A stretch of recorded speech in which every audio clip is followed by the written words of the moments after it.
Halo guys, kembali lagi bersama kita di Substory. Dan perkenalkan masih di sini Alfon dan temanku Kevin. Hari ini kita bakal ngebahas salah satu kasus kecurangan paling aneh dalam dunia olahraga. Yang gimana ya bilangnya? Kecurangannya itu aneh, bodoh dan Bodoh. aku sendiri bingung kok bisa kejadian gitu loh. Oke, jadi ini terinspirasi dari kisah nyata. Itu yang terjadi sudah lumayan lama ya, tahun 1980, di mana ada seorang pelari wanita Iya, bernama Rosie Ruiz. Dia itu memenangkan pertandingan lari namanya Boston Marathon. Nah, ya seperti biasa dia gara-gara menang dapat medali emas, dapat piala. Nah, tapi dia ini memenangkan pertandingan itu dengan waktu yang cukup singkat dan cukup aneh gitu loh. Dia hampir mecahin rekor dunia. Tapi setelah dia menang, selama 8 hari kemudian, ternyata terungkap bahwa dia itu curang. Dia itu menipu, curang. Dan cara dia melakukan kecurangannya ini, itu terbilang kocak lah. Iya, kok bisa aneh, gitu loh. Kok bisa gitu dilakuin. Kita akan kupas semuanya dalam episode sekali ini. Pada 21 April 1980, perlombaan Boston Marathon yang ke-84 diadakan.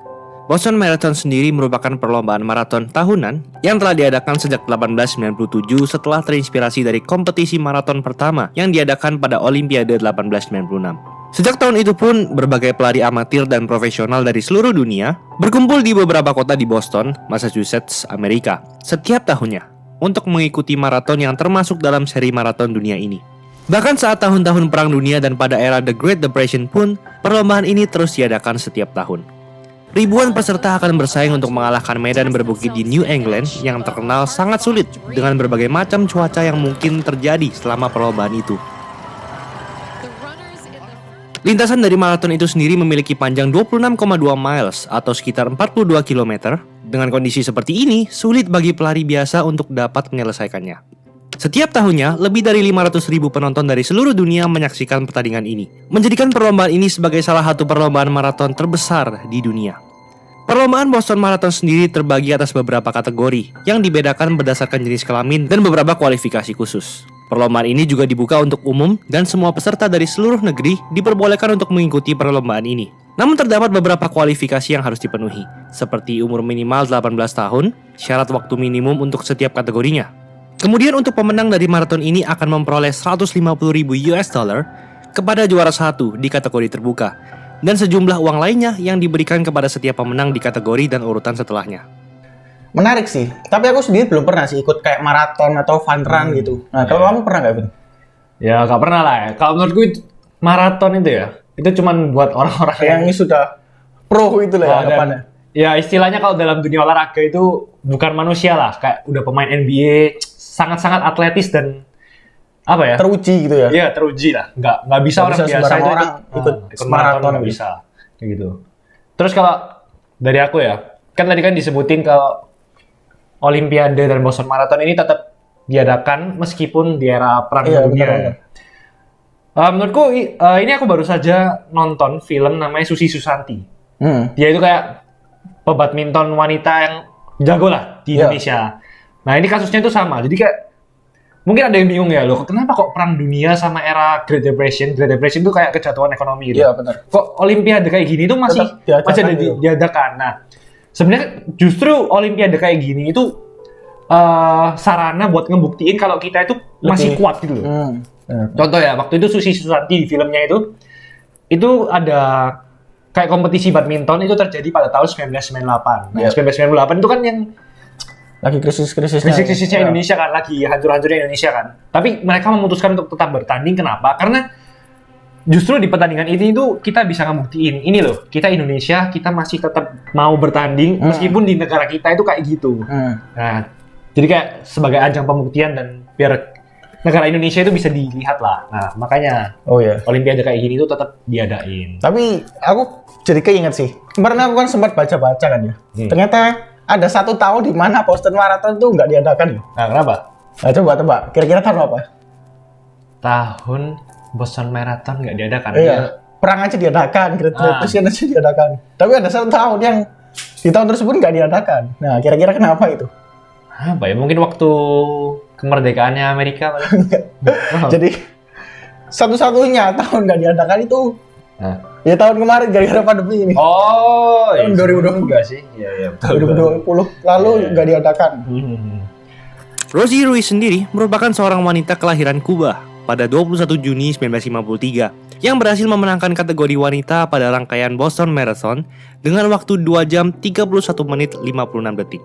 Waktu itu pun membuat dirinya tercatat dalam sejarah sebagai wanita tercepat dalam Boston Marathon dan juga wanita tercepat ketiga dunia di semua maraton. Maraton ini ternyata bukan maraton pertama yang ia lakukan. Pada 1979, ia telah berhasil menyelesaikan New York Marathon dan menempati posisi ke-11 dengan waktu 2 jam 56 menit 29 detik. Waktu yang cukup untuk membuatnya lolos kualifikasi Boston Marathon. Ia kemudian memutuskan untuk mengikuti Boston Marathon yang ke-84 dan seperti yang sudah diceritakan, ia pun memenangkannya. Meski kemenangannya pada Boston Marathon terlihat aneh dan mencurigakan, ia pun tetap memperoleh medali dan juga topi yang terbuat dari anyaman bunga yang merupakan simbol kemenangan atas pencapaiannya itu. Hingga akhirnya beberapa hari kemudian, kecurangan yang dilakukan oleh Rosie Ruiz pun mulai terungkap. Oke, Von. Nah, jadi kalau dari narasi yang sebelumnya ini, aku nangkep berarti Rosie Ruiz itu bukan orang biasa juga. Maksudnya dia juga pelari. Tapi ya cuma 2 kali itu aja. Tapi berarti tetap aja dia pelari kan berarti. Pelari tapi ya biasa-biasa aja. Terus di New York Marathon dia urutan ke-11. Urutan ke-11. Gara-gara urutan ke-11 dia bisa masuk kualifikasi ke Boston Marathon. Nah, berarti New York Marathon ini kayak di bawahnya lah. Kalau kamu top 20 atau top berapa? Dari waktu sih. Dari waktu kamu bisa masuk ke sini kayak gitu. Tapi menurutku tetap mencurigakan sih. Kan lomba pertama langsung juara 11. Lomba kedua langsung juara 1. Padahal itu kan lomba itu bukan juara 11, urutan ke-11. Ya, urutan 11. Terus lomba selanjutnya langsung juara 1. Dari yang anak New York ini urutannya ke-11. Tapi waktu yang naik ke atas malah juara 1. Aneh kan? Padahal itu kan harusnya lebih sulit, lebih menantang. Lebih menantang dan nggak bisa diselesaikan sama orang-orang biasa. Kan itu kan semua pelari top itu dunia ngumpul semua ya. ngumpul Mungkin kalau misalnya dari urutan 11 di New York, mungkin di Boston urutan 50, 40, 30 oke. Mungkin masih masuk akal lah. Tapi ini waduh agak mencurigakan sih. Tiba-tiba juara 1. Sangat mencurigakan. Kemenangan yang diperoleh oleh Rosie kemudian menimbulkan kecurigaan dari berbagai pihak. Salah satunya adalah Bill Rogers, seorang pelari pria yang telah memenangkan 3 kali Boston Marathon secara beruntun kala itu. Rosie yang merupakan pemenang dari Boston Marathon ternyata tidak mengerti tentang istilah-istilah seperti split dan interval dalam dunia maraton. Pada sesi wawancara, ketika ditanya tentang kedua hal itu, Rosie malah balik bertanya, apa itu interval? Jawaban yang cukup aneh, mengingat dirinya berhasil memenangkan Boston Marathon, perlombaan yang mustahil dimenangkan oleh orang biasa, yang tidak mengerti dasar-dasar maraton seperti itu. Orang-orang yang berada di perlombaan itu pun mengamati kalau Rosie tidak terengah-engah nafasnya. Keringatnya pun tidak sebegitu banyak. Selain itu, paha yang dimiliki oleh Rosie terlihat tidak sekencang dan seberotot para pelari kelas dunia lainnya yang pernah memenangkan maraton. Kenaikan waktu yang ia peroleh dalam menyelesaikan maraton juga menunjukkan hasil yang tidak wajar. Rekor waktu 2 jam 31 menit 56 detik yang ia peroleh lebih cepat 25 menit dari New York Marathon yang pernah ia jalani. Lebih parahnya, pelari lain pun tidak pernah melihat Rosie dalam perlombaan itu. Jacqueline Guerrero, yang memimpin perlombaan pada garis ke-18 mile, tidak pernah melihat Rosie melewatinya. Rosie pun juga tidak tampak muncul di berbagai footage dan foto dari perlombaan saat diperiksa. Hingga akhirnya semua kecurigaan itu terkonfirmasi oleh 2 orang murid Harvard yang mengaku melihat Rosie berlari keluar dari kerumunan penonton menuju ke arena di Commonwealth Avenue sekitar setengah mil sebelum garis finish. Suzanne Morrow yang merupakan seorang fotografer freelance juga mengaku bertemu dengan Rosie saat berada di subway dan bahkan sempat mengantarkannya ke pertandingan. Rosie kala itu memperkenalkan diri sebagai pelari yang cedera dan Suzanne pun tidak curiga sama sekali. Hingga kemudian Rosie diangkat sebagai juara dari Boston Marathon yang membuat Suzanne kebingungan. Setelah diusut pun akhirnya terungkap kalau Rosie memotong jalur lari dengan menggunakan kereta bawah tanah. Nah, dia udah lari 2,5 jam, terus kecepatannya bisa dibilang cukup tinggi lah bagi pelari. Terus dia nggak keringetan. Terus habis itu napasnya juga nggak Terengah.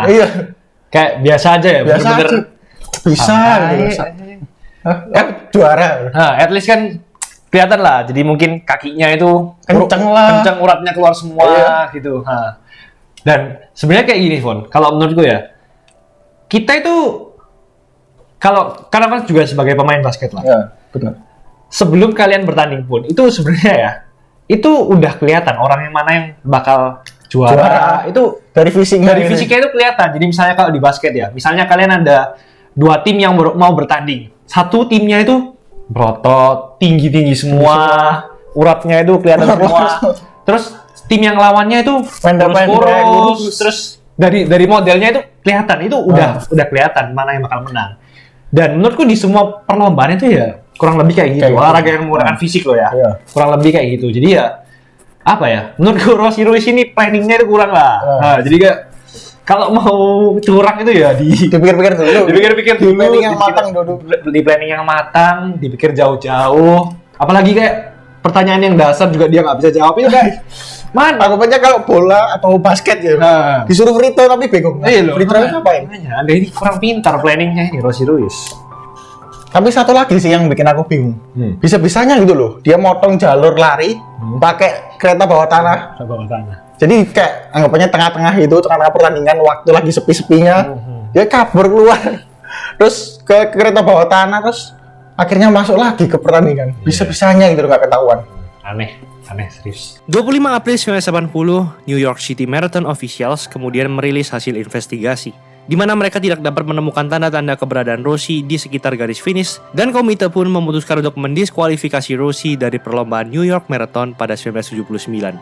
Rossi dituduh melakukan trik yang sama seperti yang ia lakukan di Boston Marathon dalam menyelesaikan New York Marathon.